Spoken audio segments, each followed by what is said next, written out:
Tinder is a funny place. Not funny, haha, but like strange, you know? People pretend to be so normal, but normal people don't need dating apps. Take me, for example. I was 29 years old and single for the first time since I was 11. Best believe I was fucked up. Me and my ex-wife got together when we were kids, finally having the balls to split up 17 years later. It's not what you would have called a healthy relationship. People grow apart, especially if you get together before you've grown at all.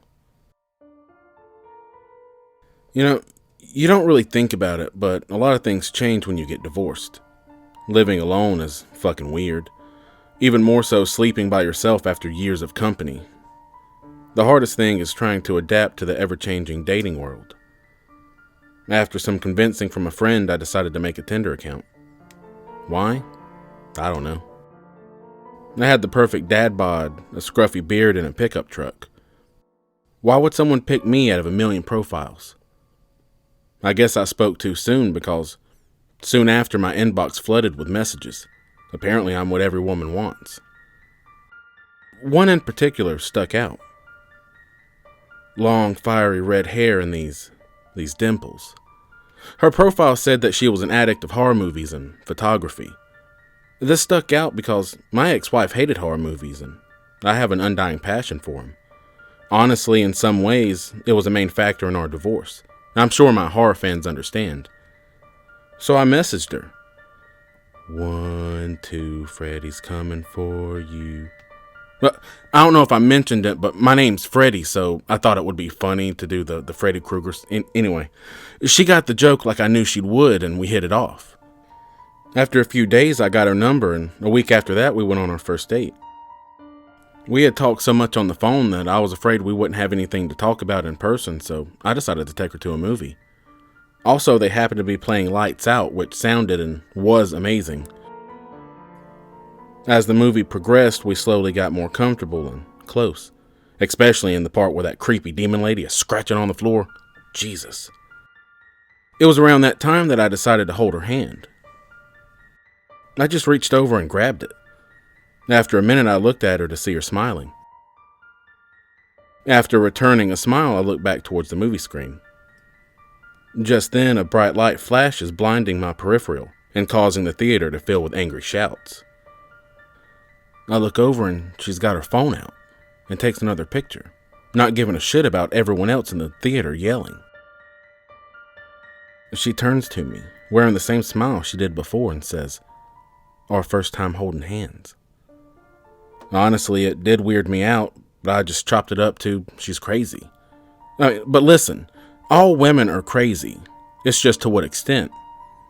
You have to choose your crazy. My ex-wife would make fake social media accounts and try to get me to cheat on her with herself. This girl likes to take pictures. I can deal with that. The rest of the movie went fine. I purposely tried to avoid any dating milestones until it was over. I got her back home and it was time to say goodnight, and I thought long and hard about my next move. Do I try to kiss her? I mean, she's gorgeous and was cool most of the night, but would our kiss just be interrupted by the flash of her camera? She stands there smiling at me, and I know what she's waiting for. And that's when I look down and see her phone in her hand. She's literally prepared to take this photo. And I know I stood there for an abnormal amount of time, but eventually I go in for the kiss, and sure enough, I'm blinded once again by the flash of her phone. The kiss ends a bit flat after the interruption, and she giggles while saying, "Our first kiss," as she admires the photo. She tells me to text her and then goes inside, leaving me completely speechless on her stoop. Well, what the fuck do I do now? I thought. Deciding such a flaw could be ignored, I continued to see her. After 2 weeks, her photo gallery had filled up with photos of things like our first car ride, or our first time cuddling, and our first dinner date. But there was a lot of stranger things too, like the first time we looked at each other for longer than 10 seconds, and the first time that I took our picture, which she made me take so she could take me taking the picture. It was exhausting. Half the time she'd take pictures for no reason. I would often catch her out of the corner of my eye just standing there. waiting for me to turn so she can take a picture. I'd had enough. The day I decided to break it off with her, we had taken the subway downtown to the museum. You can only imagine how many fucking pictures she took in there. I had planned to do it on the subway platform. At least there would be people around in case this crazy girl tried to kill me. Unfortunately, I'd never get the chance. After having to wait and be the last people off, we rushed to slip through the closing door only to barely make it. That's when we realized that her long red curls were stuck in the door. I desperately tried to free her as I pulled on her hair and pounded the window. The people on the train tried to pry the door open, but once the train started moving, she lost her footing and was dragged the rest of the way, disappearing into the tunnel. I turned back to the crowd that stared at the man who couldn't save the girl. As you can imagine, it fucked me up a little bit. I didn't want to be with her, but I definitely didn't want her to die.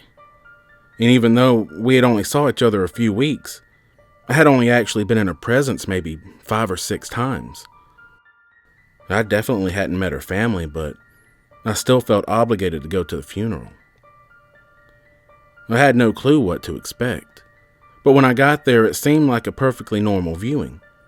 A sign-in book, arranged flowers, the whole shebang. I stepped up to the casket to pay my respects. Of course it was closed.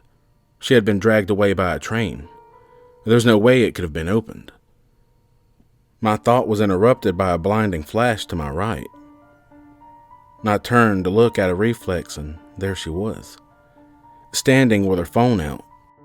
Her gorgeous red hair draped down her body that looked like it had been pieced back together like a jigsaw puzzle.